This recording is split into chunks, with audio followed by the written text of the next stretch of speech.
مولانا یہ قربانیوں کے حوالے سے جو جانور کے بارے میں شرائط ہیں اس میں لکھا ہوا تو یہی آتا ہے احادیث مبارکہ کی روشنی میں کہ جانور کا خصی ہونا جو ہے وہ اس کی خوبی ہے، جبکہ عمومی طور پر دیکھا گیا ہے کہ خصی ہونا جو ہے یہ عیب بھی گنا جاتا ہے، اور شاید اللہ کے نبی صلی اللہ علیہ وسلم نے عمومی زندگی میں ایسا جانور کے ساتھ کرنے سے منع بھی فرمایا، تو تھوڑا سا یہ وضاحت بھی فرما دیں۔ خصی کرنے سے منع کیا نا، جو یہ بات اپنی جگہ کہ منع کیا وہ ثابت ہے ہی نہیں، اچھا حالانکہ یہ بھی بات ہے۔ اتنا اس میں بھی جھگڑا ہی ہے، اور اگر منع بھی کیا تو منع کرنے کا مطلب یہ نہیں ہوتا کہ وہ جانور اب حرام ہو گیا یا اس کی قربانی نہیں ہوتی، وہ خصی کرنا سے الگ کہا، جیسے کہا کہ جو گھوڑا ہے اس کو گدھی پر یا گدھے کو گھوڑی پر نہیں اس کا ملانا چاہیے، جی یہ جی کھچریں جو پیدا کرتے ہیں، مگر کھچر کو قرآن نے اللہ تعالیٰ نے اپنی نعمت کا، اس لیے بری چیز نہیں ہوتی کہ جنس ہی نہ ختم ہو جائے، ایسا نہ ہو جیسے کتے مارنے لگے تھے اللہ کے رسول علیہ السلام، پھر جبریل اترے کہ سارے مکا دینے اللہ کی یہ امت ہے اب چھوڑ دیں، تو ویسے یہ نہیں ہوتا، ایک حکم خاص حالات میں ہوتا، اس کو لوگ سمجھ لیتے ہیں ہاں خصی کرنا بھی جائز ہے، جانور جو ہے نا ان کو خصی کرنا بہتری، قربانی اس کی ٹھیک ہے، باقی عیب کوئی نہیں، یہ جو کہتے ہیں نا کہ اس کے جسم کا کچھ ایسا کم ہو گیا، اب خصی کو بھی نہیں سمجھتے، خصی اور ہوتا، آپ لوگ بھی سمجھیں، خصی ہوتا کہ اس کی ناڑیں دبا دی جاتی ہیں، آگے خصیے اسی طرح قائم ہوتے ہیں، ایک ہوتے ہیں جن کے خصیے نکال دیے جاتے ہیں یا کچل دیے جاتے ہیں، ایسا کرتے ہیں، وہ ٹھیک۔ مجبوب ہوتے ہیں، الگ الگ نام ہے، ہاں تو منع ان میں سے کوئی نہیں، سارے ٹھیک ہیں، کیونکہ ان سے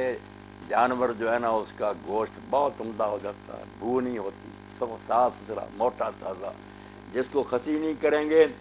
وہ ہم دیکھتے ہیں بکریاں پالتے رہیں کہ وہ اپنا پیشاب پینے لگتا ہے، چاٹتا رہتا ہے اپنے شرمگاہ کو، بدبو آتی ہے اس کے گوشت سے، جسم سے بدبو آتی ہے، بہت برا ہو جاتا ہے، یہ کوئی خوبی نہیں،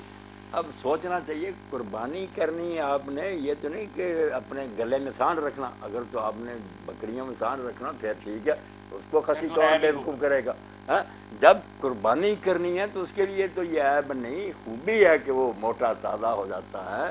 اور اس کا گوشت عمدہ ہوتا، اس لیے خصی جانور کوئی ناپاک نہیں۔ ہمارے بعض شیعہ دوست کہہ دیتے ہیں کہ ہمارے مسلک میں ناجائز، بالکل غلط ہے، مجھ سے آ کر حوالہ لیں، اگر شاہ صاحب اسی لیے کہتے ہیں شیعوں کو بھی چاہیے کہ اپنی فقہ جا کر مولوی صاحب سے پوچھا کریں، وہاں صرف ہے کہ بہتر ہے کہ دوسرا مل سکے تو بہتر ہے، ورنہ خصی بھی جائز ہے، حوالے لیں، خصی حرام وغیرہ کوئی نہیں، وہ بالکل صرف جواز کی حد تک۔ جواز ہے کہ افضل جو ہے نا وہ دوسرا ہے، فہل جس کو کہتے ہیں سان، اور اگر نہ ہو سکے یہ دوسرا بھی کر دے تو ناجائز نہیں، بالکل ٹھیک ہے۔ فتاوی آن لائن جو اسلامی۔ عیب ہے نا، اگر جی جی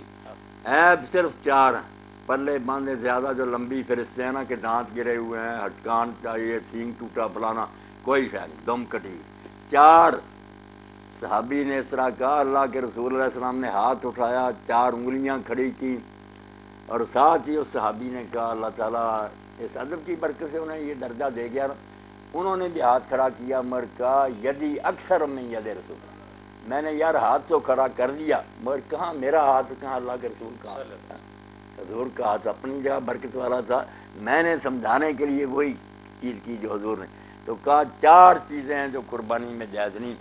بعد میں آدمی نے پوچھا کہ حضرت میں کہیں کان میں دیکھتا ہوں نقص ہے، کہیں دیکھتا ہوں اس کے سینگوں آنکھ میں ہے یہ۔ نہیں، سینگوں میں، انہوں نے کہا جو تجھے اچھا نہیں لگتا نہ کر، مگر امت کے لیے حرام نہ کر، بس چار آپ نے ہاتھ کھڑا کر کے بتا دیا کہ آنکھیں جو ہیں اس میں نقص نہیں ہونا چاہیے، کہ وہ اندھا نہ ہو یا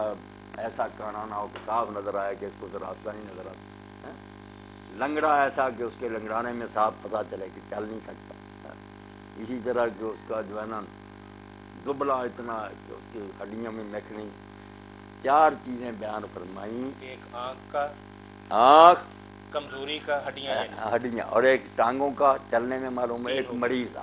بیمار اچھا۔ ایسا ہے کہ سب کو پتہ چلے گی کہ مریض ہے، بیمار ہے، چار ہے بیان